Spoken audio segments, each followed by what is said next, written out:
이사야 13장 1절부터 12절까지 말씀인데요. 1절부터 우리 그 5절까지만 우리 한 절씩 서로 교독하도록 하겠습니다. 아모스의 아들 이사야가 바벨론에 대하여 받은 경고라. 너희는 민둥산 위에 기치를 세우고 소리를 높여 그들을 부르며 손을 흔들어 그들을 존귀한 자의 문에 들어가게 하라. 내가 거룩하게 구별한 자들에게 명령하고 나의 위엄을 기뻐하는 용사들을 불러 나의 노여움을 전하게 하였느니라. 산에서 무리의 소리가 나며 많은 백성의 소리 같으니 곧 열국 민족이 함께 모여 떠드는 소리라. 만군의 여호와께서 싸움을 위하여 군대를 검열하심이로다. 다 같이 읽겠습니다. 무리가 먼 나라에서 하늘 끝에서 왔으며 곧 여호와와 그의 진노의 병기라. 온 땅을 멸하려 함이로다. 아멘. 오늘 본문의 말씀은 이제 하나님께서 바벨론에 대해서 이제 경고하시는 그런 말씀입니다. 하나님께서는 이사야가 바벨론이 망할 것을 말씀을 하는 것이 바로 오늘 본문의 말씀입니다. 지금까지 살펴본 바에 의하면요, 하나님께서 그 이스라엘을 멸망시키기 위해서 악의 세력을 끌어들이셨습니다. 그런데 이번에는 이 바벨론을 멸망시키기 위해서 이제 군사들을 모으시는 거예요. 자, 우리 1절, 2절 말씀 우리 다시 한번 읽도록 하겠습니다. 시작. 아모스의 아들 이사야가 바벨론에 대하여 받은 경고라. 너희는 민둥산 위에 기치를 세우고 소리를 높여 그들을 부르며 손을 흔들어 그들을 존귀한 자의 문에 들어가게 하라. 아멘. 하나님께서는 유다가 망할 수밖에 없다는 것을 알고 계십니다. 이 유다가 이제 망할 수밖에 없는 거예요. 율법으로는요, 온전히 하나님의 말씀에 순종할 수 없기 때문입니다. 결국 유다는요, 하나님의 언약에 충실하지 못했단 말이에요. 지금까지 하나님의 언약에 충실하지 못해가지고 이제 망할 것입니다. 근데 기왕 망할 유다라면 하나님께서는 이 바벨론이라는 나라를 사용하시겠다라는 것입니다. 다시 말해서 유다가 회복될 수 없을 정도로 부패하기 전에 이 바벨론에 멸망시키시는 것이죠. 이 바벨론에 멸망시키심으로써 바벨론을 유다의 지금으로 치면 냉장고 역할을 하게 하는 것이, 쉽게 말하면 이 냉장고 역할을 하게 하는 것인데, 여러분 고기를 냉장고 안에 집어넣으면 어떻습니까? 냉장고 안에 넣어두면 덜 썩지 않습니까? 유다를 계속 그대로 두면 회복될 수 없을 정도로 부패하게 되니까 이제 덜 썩게 하기 위해서, 더 이상 덜 썩게 하기 위해서 이 바벨론의 포로로 잡혀가게 하시는 거예요. 이 포로로 잡혀가게 하셔서 그곳에서 우상도 섬기지 못하게 하고 죄도 못 짓게 하는 것입니다. 자, 우리 계속 3절 말씀 볼까요? 3절입니다. 다 같이 읽겠습니다. 시작. 내가 거룩하게 구별한 자들에게 명령하고 나의 위엄을 기뻐하는 용사들을 불러 나의 노여움을 전하게 하였느니라. 아멘. 내가 거룩하게 구별한 자라는 것은요, 바벨론을 치기 위하여서 특별하게 부름을 받은 군대를 이야기하는 거예요. 나중에 이 나라가 어디냐면 바로 메대라는 나라로 판명이 됩니다. 메대. 그런데 메대는 하나님의 명령을 순종하여서 바벨론을 치는 것이 아닙니다. 할례를 받거나 세례를 받은 하나님의 군대 또 아니에요. 그런데 내가 거룩하게 구별한 자라라고 말씀하신 이유가 무엇입니까? 사실 아무 이유 없이 전쟁이 터진 것 같아도요, 실제로 하나님의 허락 없이는 이런 일이 일어날 수가 없는 겁니다. 우리 계속해서 4절부터 5절까지 말씀 봅시다. 다 같이 읽겠습니다. 시작. 산에서 무리의 소리가 나며 많은 백성의 소리 같으니 곧 열국 민족이 함께 모여 떠드는 소리라. 만군의 여호와께서 싸움을 위하여 군대를 검열하시미로다. 우리가 먼 나라에서 하늘 끝에서 왔으며 곧 여호와와 그의 진노의 병기라. 온 땅을 멸하려 함이로다. 아멘. 지금 이사야는 아무것도 모르는 것처럼 이야기를 합니다. 처음에는 2절 말씀을 보니까 처음에는 한 사람이 낮은 민둥산 위에 서서 이제 기치를 세운다. 기치를 세우고, 이 말은 뭐냐면 깃발을 흔들면서 여기라고 소리를 지르는 거예요. 깃발을 막 흔드는 거예요. 그래서 여기다라고 소리를 지릅니다. 그 잠시 후 사람들의 소리 같은 것이 들리기 시작하는데, 이제 땅 끝에서 엄청나게 많은 사람들이 몰려와서 이제 바벨론을 치려고 하는 것입니다. 또 2절 말씀 보니까 존귀한 자의 문은 존귀한 자의 문이다라고 말씀하고 있는데, 이것은 바벨론의 문을 말하는 거예요. 바벨론의 문. 자, 본문이 말하는 것이 무엇입니까? 이스라엘이 멸망하고 유다가 거의 망하게 된 것. 이스라엘이 멸망하고 유다가 거의 망하게 된 것에 대한 하나님의 답이라는 것입니다. 이스라엘 자손들은요, 하나님의 은혜를 감당하지 못했습니다. 하나님께서 잘해주셔도 자기 안에 있는 그 욕망, 정욕을 그들은 다스리지 못해서 그들 스스로가 하나님 앞에서 멸망을 자초했습니다. 그러나 하나님께서는요, 지금 그 앞에 있는 수만 보고 계시는 것이 아니라 몇 수 뒤까지 지금 보고 계시는 거예요. 지금 유다에 대해서 몇 수 뒤까지 내다보고 계십니다. 다시 말해서 하나님의 계획이 없었다면 이스라엘의 구원은 실패할 수밖에 없었다는 것입니다. 신앙생활을 할 때 여러분, 우리가 두려운 것이 여러분 무엇일까요? 하나님께서 우리에게는 늘 은혜를 주십니다. 하나님께서 저와 여러분에게 늘 은혜를 주시고 늘 잘해 주셔도요, 우리는 어때요? 범죄한다는 것입니다. 우리는 범죄하고 또 넘어지고 말들한 것이죠. 하지만 하나님은 바로 우리의 실패에 대해서 대안을 가지고 계십니다. 아무런 대안이 없으신 것이 아니라 내가 넘어지고 내가 실패하고 내가 죄를 범하였음에도 불구하고 나를 향한 구원에 대하여서 많은 대안을 가지고 계시는 거예요. 그래서 하나님께서 우리가 넘어지고 실패할 것에 대해서 늘 대비하고 계신다는 것입니다. 그리고 하나님이 이 바벨론에 대해서 진노하시는 날에는 한때 그토록 당당하고 교만하던 바벨론 사람들이 철저하게 절망하고 좌절할 것입니다. 자, 우리 6절부터 8절까지 말씀 볼까요? 다 같이 읽도록 하겠습니다. 시작. 너희는 애국할지어다. 여호와의 날이 가까웠으니 전능자에게서 멸망이 임할 것이미로다. 그러므로 모든 손에 힘이 풀리고 각 사람의 마음이 녹을 것이라. 그들이 놀라며 괴로움과 슬픔에 사로잡혀 해산이 임박한 여자같이 고통하며 서로 보고 놀라며 얼굴이 불꽃 같으리로다. 아멘. 바벨론 사람들은요, 자기들에 대한 일종의 신화 같은 것들을 믿었던 것 같아요. 신화 같은 것을 믿었던 것 같아요. 우리는 세계 최고로 강한 나라라는 것이죠. 우린 최강이다. 절대 이 정도 이상 우리 밀리지 않는다. 그렇게 그들은요, 확신했습니다. 그들이 그렇게 확신을 했는데, 이제 보십시오. 이제 방어선이 다 뚫려버리고, 이제 속수무책으로서 자기들이 지금 멸망을 눈앞에 두게 되었을 때에 차라리 그 멸망 자체보다 이들은 멸망을 기다리는 것이 더 고통스럽게 되었습니다. 멸망 자체보다 그들의 그 멸망 기다리는 것, 그것이 더 힘들고 두려웠던 것이죠. 이 바벨론 사람들은 자신의 힘을 믿었어요. 자신들의 세계 최강이다 이렇게 믿고 있었습니다. 우리는 어떠한 힘에도 밀리지 않는다 이렇게 믿었습니다. 믿지 말아야 할 것을 믿은 결과는 어떻습니까? 철저한 두려움과 좌절이었습니다. 사랑하는 여러분, 하나님께서 저와 여러분에게 요구하신 것이 여러분 무엇일까요? 하나님께서 저와 여러분에게 요구하신 것은 바로 우리 자신을 믿지 말라는 것입니다. 나 자신을 믿지 말라는 것. 우리는 자기 중심적이 되려고 하는 그런 병이 있습니다. 나는 늘 행복해야 돼. 나는 늘 행복해야 되고 늘 나에게 좋은 일만 있어야 한다고 그렇게 믿습니다. 하나님은 나만을 사랑해야 하고 늘 나의 기도만 들어주셔야 한다고 생각합니다. 바벨론 사람들은 지금까지 모든 것이 늘 잘 되었어요. 그래서 자기 자신에 대한 신화를 믿었고 한순간에 그 신화가 무너질 때는 아무 소망이 없게 되었던 것입니다.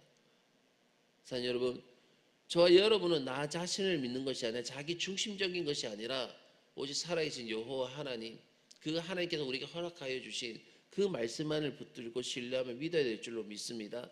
그리고 9절부터 10절까지 말씀 볼까요? 9절부터 10절입니다. 다 같이 읽겠습니다. 시작. 보라, 여호와의 날 곧 잔혹히 분냄과 맹렬히 노하는 날이 이르러 땅을 황폐하게 하며 그 중에서 죄인들을 멸하리니 하늘의 별들과 별 무리가 그 빛을 내지 아니하며 해가 돋아도 어두우며 달이 그 빛을 비추지 아니할 것이로다. 아멘. 이 말 보십시오. 하나님께서 그 백성을 징계하실 때에 지금 상황이 어떻습니까? 9절부터 8절까지 말씀 봤을 때 이들의 상황을 우리가 짐작해 볼 수가 있죠. 완전 절망입니다. 절망적입니다. 그러나 놀랍게도요, 마음속에는 밝은 빛이 있습니다. 바로 하나님이 주시는 평안이라는 것입니다. 평안. 어려움이 닥쳤을 때는 당장이라도 죽을 것 같았는데 이상하게도 막상 어려움이 닥치니까 마음이 덤덤해지고 어떻게 될 것 같은 그런 마음이 생깁니다. 하나님께서 심판하시는 자들의 마음에는요, 빛이 전혀 없어요. 하나님께서 심판하는 자들 가운데는 빛이 전혀 없습니다. 완전히 캄캄한 밤을 만난 것 같습니다. 하나님께서 바벨론 사람들 심판하신 날에는요, 하늘의 별이나 별떨기가 어떻게 해요? 빛을 내지 않을 것이다 라고 말씀하고 있습니다. 빛을 내지 않을 것이다. 이것은 상징적인 표현이죠. 상징적인 표현. 악한 자가 심판을 받을 때는요, 어디부터 심판을 받냐면 마음부터 심판을 받습니다. 마음에서부터. 도대체 이 세상에 희망이나 살 재미가 하나도 없습니다. 그러나 하나님의 백성들은 어려움을 당하면 무엇보다 자신의 교만이 생각납니다.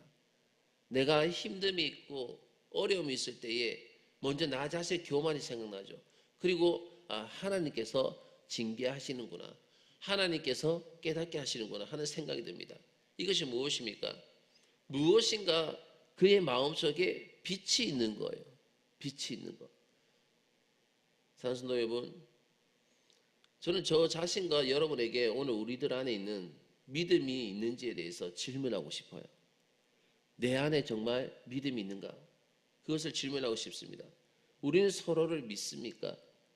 자신이 얼마나 실수할 수 있으며 다른 사람들도 실수할 수 있지만 그 마음속에는 말씀대로 살려는 그 믿음이 있다는 것이 여러분 인정이 되십니까?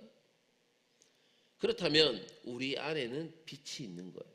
우리 안에는. 아무리 어려운 상황에 처해도요, 하나님은 살아계시며 나에 대한 그 계획을 가지고 계신다. 그 사실을 여러분 믿으시고 그 사실이 여러분 인정이 되십니까? 그렇다면 그 마음에는 빛이 있는 것입니다. 우리 가운데 늘 하나님의 그런 소망의 빛이 비춰야 될 줄로 믿습니다. 그리고 11절부터 12절까지 말씀 볼까요? 다 같이 읽도록 하겠습니다. 시작. 내가 세상의 악과 악인의 죄를 벌하며 교만한 자의 오만을 끊으며 강포한 자의 거만을 낮출 것이며 내가 사람을 순금보다 희소하게 하며 인생을 오빌의 금보다 희귀하게 하리로다. 아멘. 하나님께서는 이 바벨론의 영광을 빼앗을 때에 단순히 그들의 영광만 이렇게 빼앗는 것이 아니라 사람들을 다 흩어버리셔서 다시는요, 이 바벨론의 주변을 향해서 사람들이 모이지 않을 것이다, 이렇게 말씀하시는 것입니다. 무엇 때문에 사람들이 바벨론에 우글거렸을까요? 무엇 때문에 바벨론 주변에 계속적으로 사람이 모였을까요?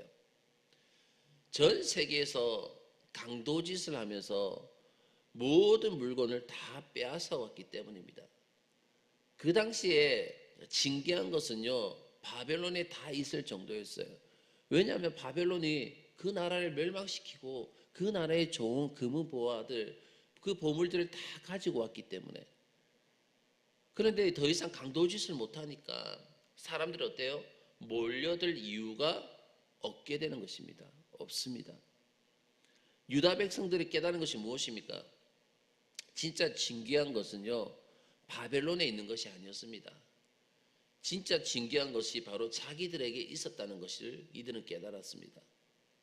바로 하나님의 백성들의 말씀에 세밀한 것입니다. 이스라엘 자손들의 이 비극은요, 자신들에게 주어진 것으로 만족하지 못했다는 거예요. 하나님께서 그들에게 은혜를 주셨는데 그것들로서 그들은 만족하지 못한 것입니다. 말씀만으로 만족했더라면 그들은 바벨론의 포로로 잡혀갈 필요가 없었습니다. 그러나 말씀만으로 만족하지 못하고 세상의 다른 나라들처럼 그들은 세상적으로 화려하게 그렇게 되려고 했습니다. 유명해지고 큰 영향력을 행사하려고 했던 것이죠. 그 결과가 여러분 무엇입니까? 실컷 세상 나라의 들러리 역할만 하게 된 거예요. 주인공이 되지 못했습니다. 중심이 되지 못했습니다. 들러리만 한 거예요. 그들이 본 것은요, 바벨론의 영광의 허무입니다. 허무. 여러분, 우리에게 중요한 것이 있습니다. 저와 여러분에게 중요한 것은 뭐냐면 말씀의 셈을 지키는 거예요. 하나님의 말씀의 셈을 지키는 것. 유명해지고 화려해질 필요가 없습니다. 계속 우리 안에서 샘물이 밖으로 흘러나가야 되는 것입니다. 하나님의 말씀의 샘물이 밖으로 흘러나가야 되는 것. 우리가 세상을 받아들이면요, 그 샘물은 어떻게 되겠습니까? 그 하나님의 말씀의 샘물은 막히게 되는 것입니다. 그런데 우리로부터 샘물이 세상으로 계속 흘러나가면 모두가 살게 되어져 있는 것입니다. 하나님의 말씀의 샘물이 흘러나가면. 본문 말씀이 여러분 우리에게 주는 약속이 무엇입니까? 하나님은 우리의 부족함에 대해서, 우리가 죄짓고 넘어지고 실패하는 것에 대한 대비책을 하나님께서는 가지고 계신다는 것입니다. 하나님은 우리가 전혀 실수하지 않는 천사 같은 삶을 살 것이다, 여러분 기대하지 않습니다.